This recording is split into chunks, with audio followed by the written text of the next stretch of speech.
Hi guys, so I'm just waiting for a few more people to log in and then we can begin.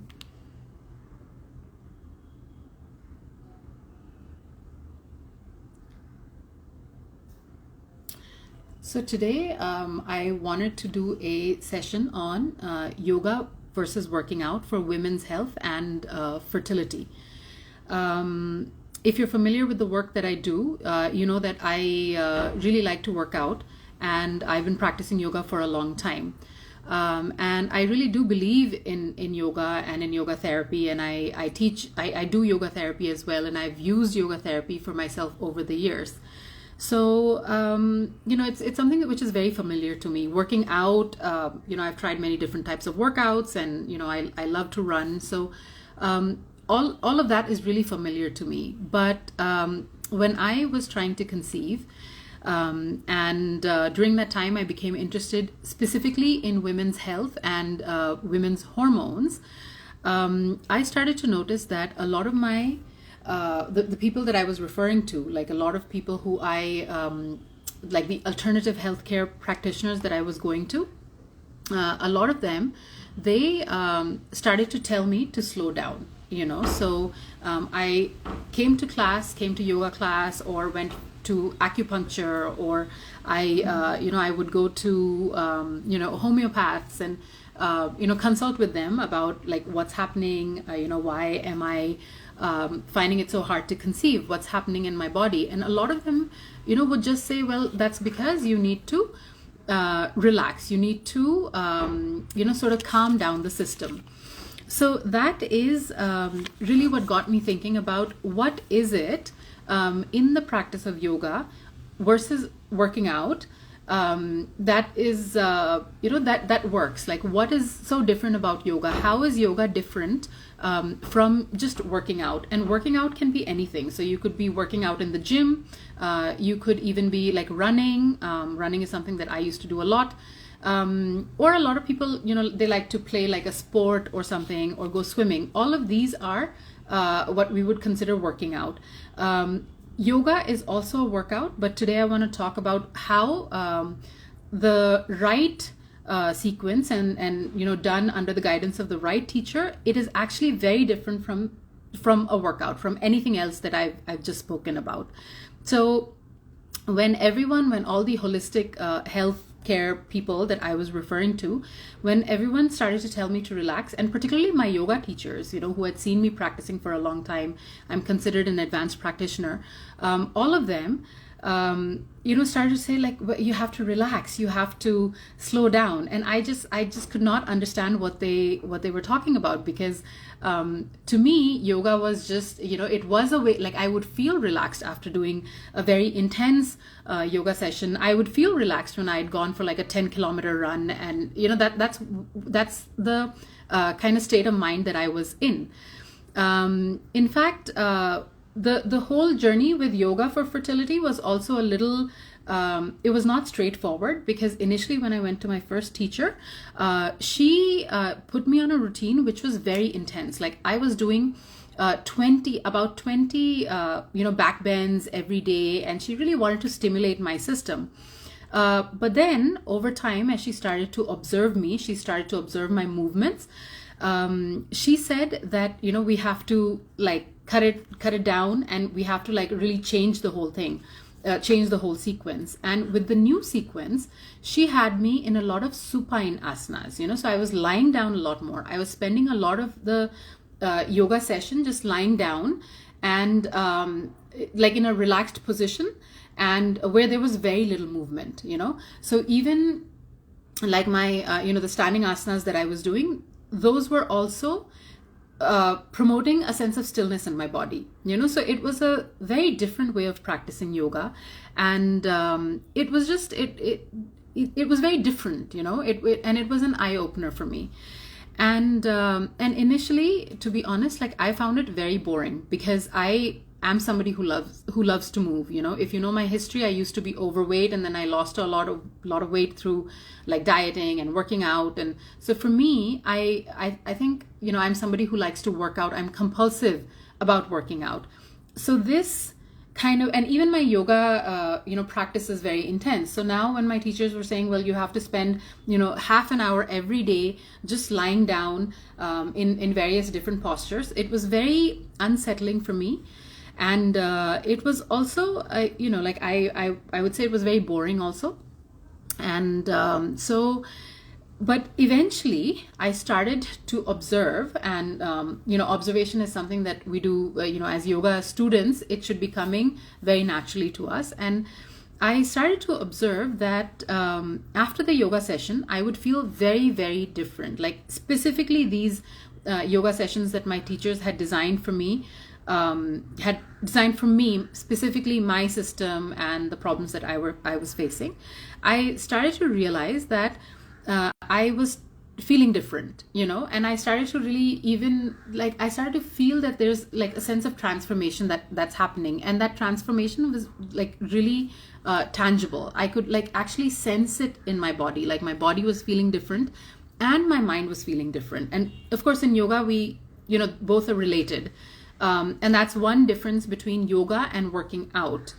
With yoga, when you start to sense a difference, at the end of a yoga practice or after a month of yoga practice, if you are feeling different, it usually means that there is something different that's happening in your body also, which is not there, when you work out.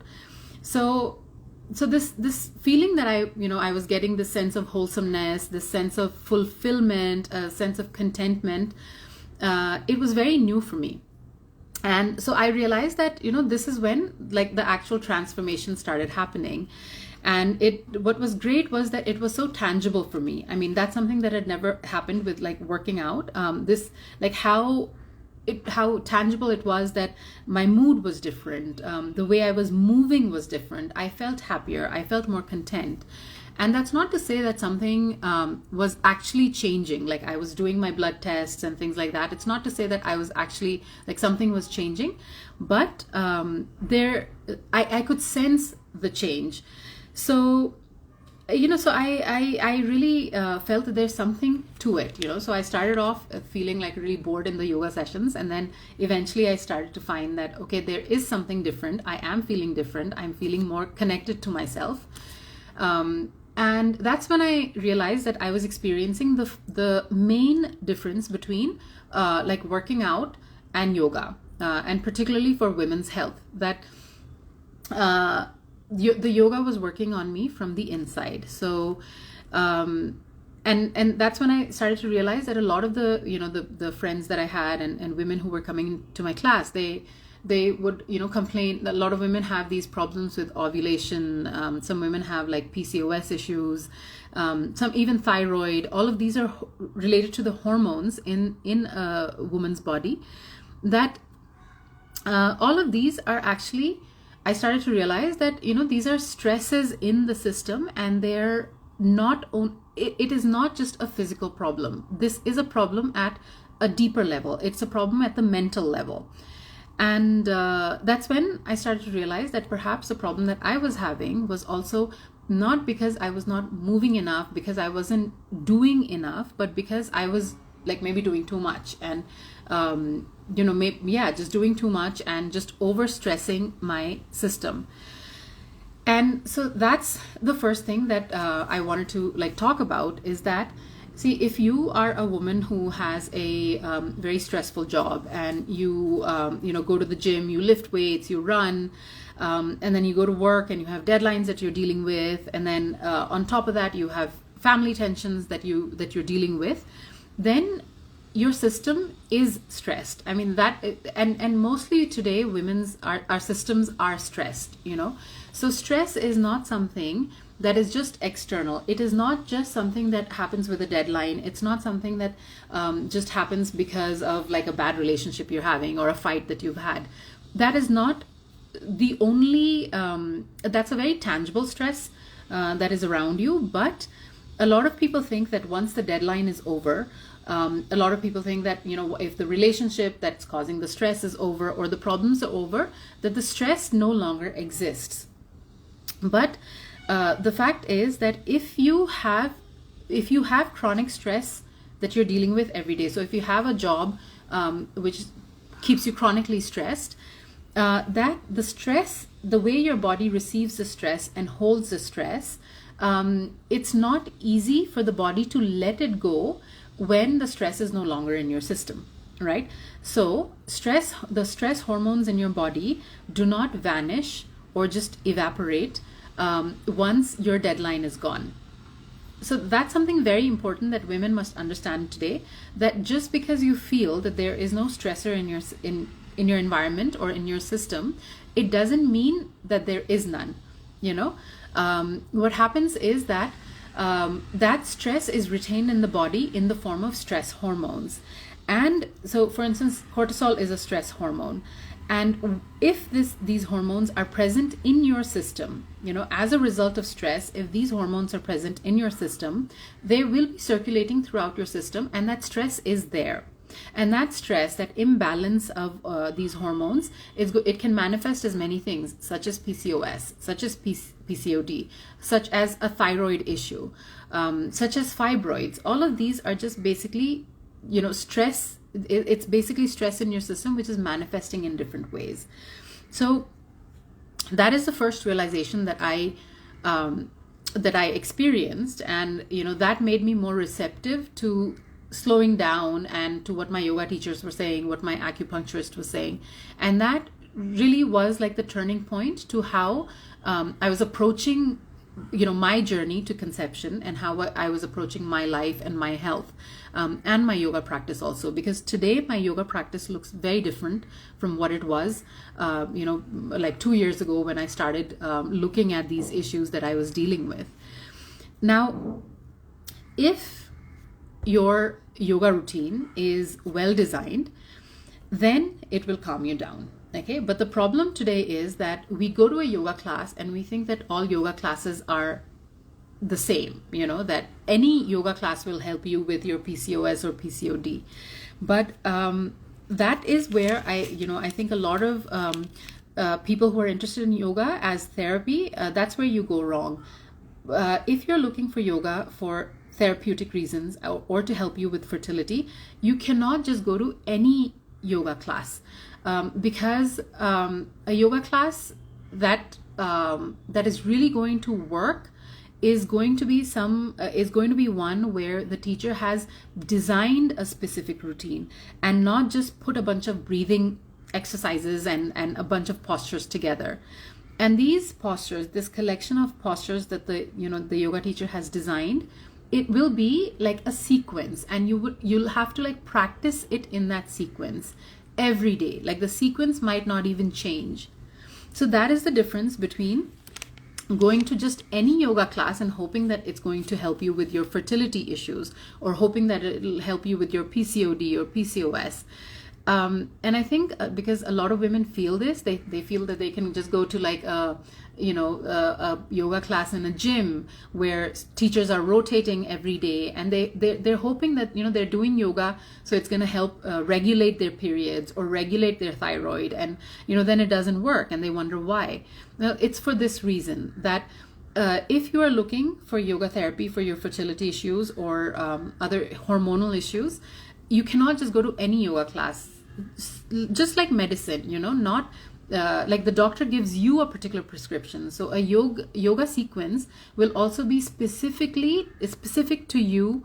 It'll be like, the sequence will be layered, the asanas will be layered in such a way that they secrete the necessary hormones, like the right kind of hormones in your body. So basically, for women's issues, we look at the hormonal imbalance in the system, and if you're hoping to fix that hormonal imbalance, you have to work with the hormones. So that's where yoga is very different from working out, because when you're working out, when you're running, or lifting weights, the kind of hormones that are released are very different from if you are practicing yoga specifically designed, a yoga session specifically designed for your fertility issues.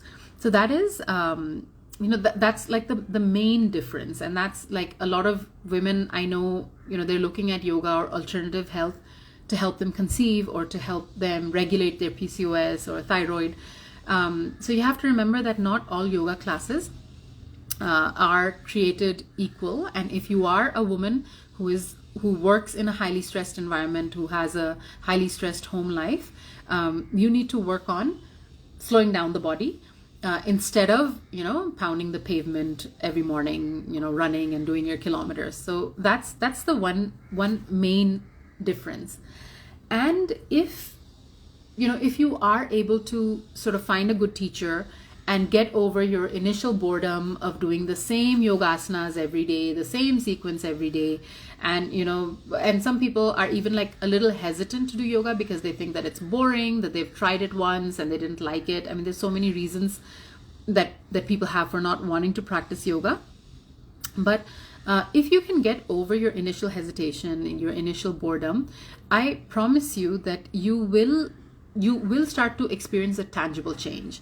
And because the change is going to be at a hormonal level, so if you have PCOS and you're practicing yoga for like 6 months, 1 year, and you actually start to notice a change in your symptoms, in your condition, it will be something that's manifesting physically also, but you have to sort of be in tune with that, in touch with that.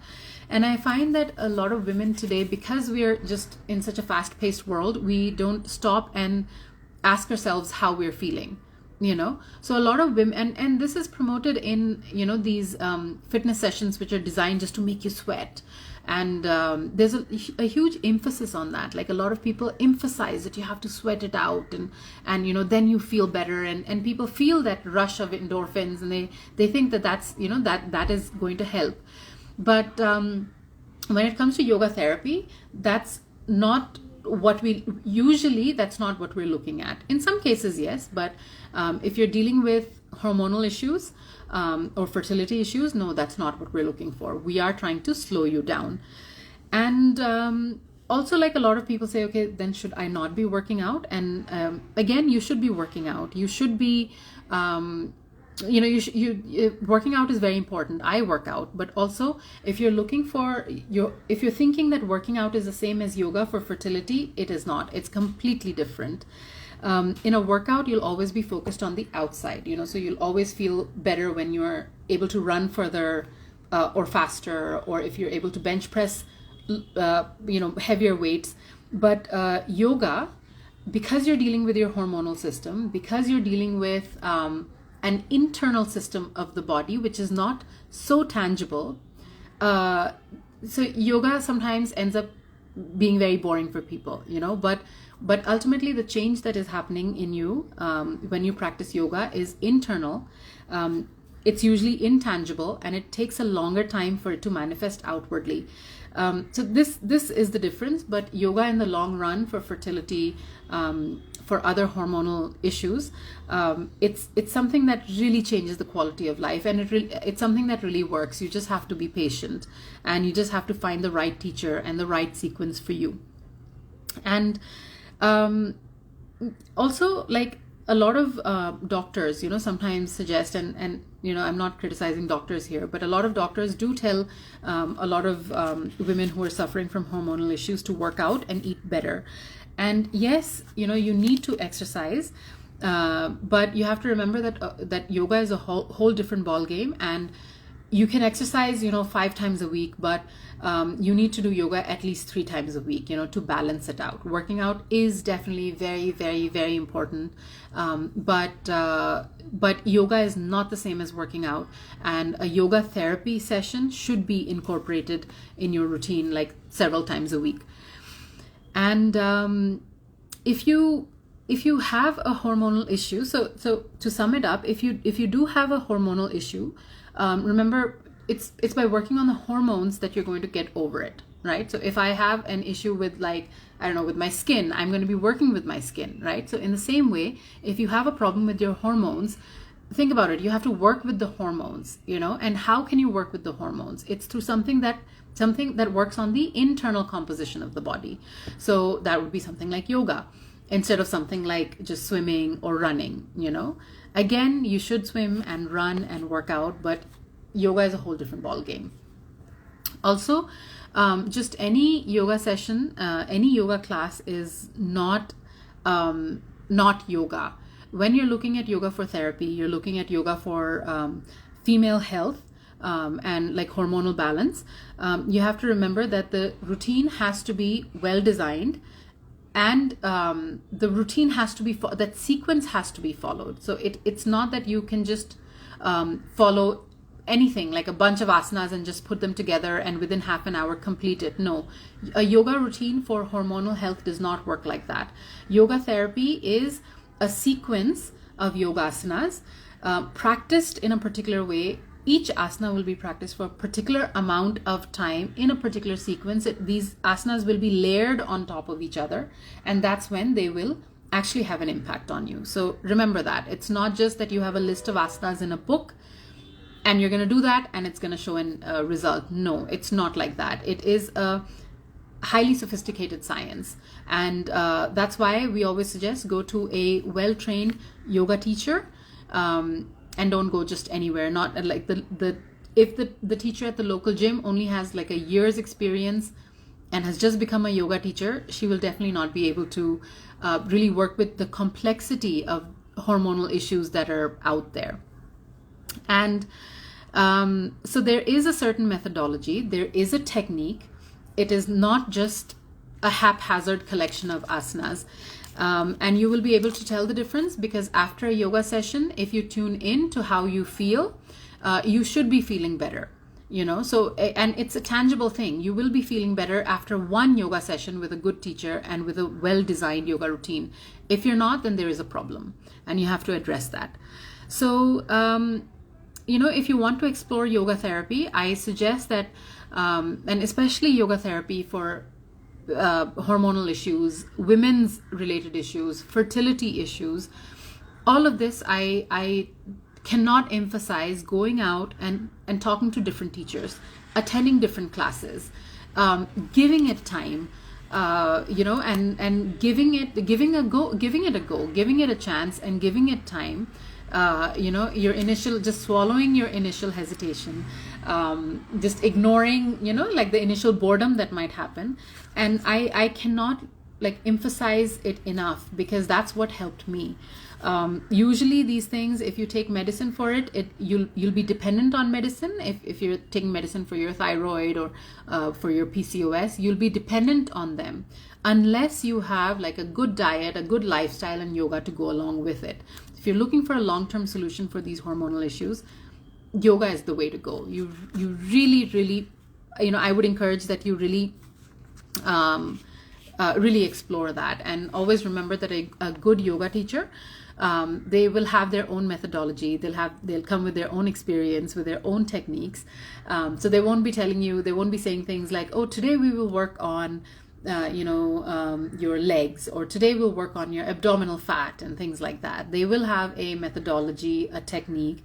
Give it some time. It's a whole process of finding a solution for something that you've been dealing with for a long time. Hormonal issues are not very straightforward. There's so many factors for why you have hormonal issues, but definitely trying and experimenting with different different techniques, with different teachers, experimenting with different routines will definitely help you and enable you to find a routine that works for you. So that is why when it comes to women's health and women's fertility, yoga is not the same as working out. Yoga works on a whole different level. It's a holistic practice, works on a whole different level, a level that simply working out does not. It just cannot. So that's it. That's all I wanted to share with you guys today. If you have any questions, you can ping me right now in the comments. And if there are no questions, then we can just close for the day. So I'll just wait for maybe 1 minute and then we can log off.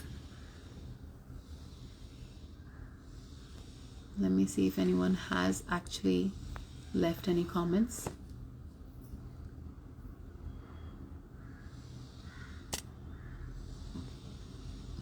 Okay, nothing, just a bunch of hearts and things like that, but no comments, no questions. All right. So in case you have any questions later on, also feel free to DM me or send me an email. And on Sunday, I am doing another live, which I'll be sharing on my stories. Another live about my pregnancy journey, the conception journey. A lot of people have asked me a lot of questions about that. So hoping to address that on Sunday at 4 p.m. So that's it for the day, for right now. Thank you for attending, and I will see you guys on Sunday. Thanks. Bye.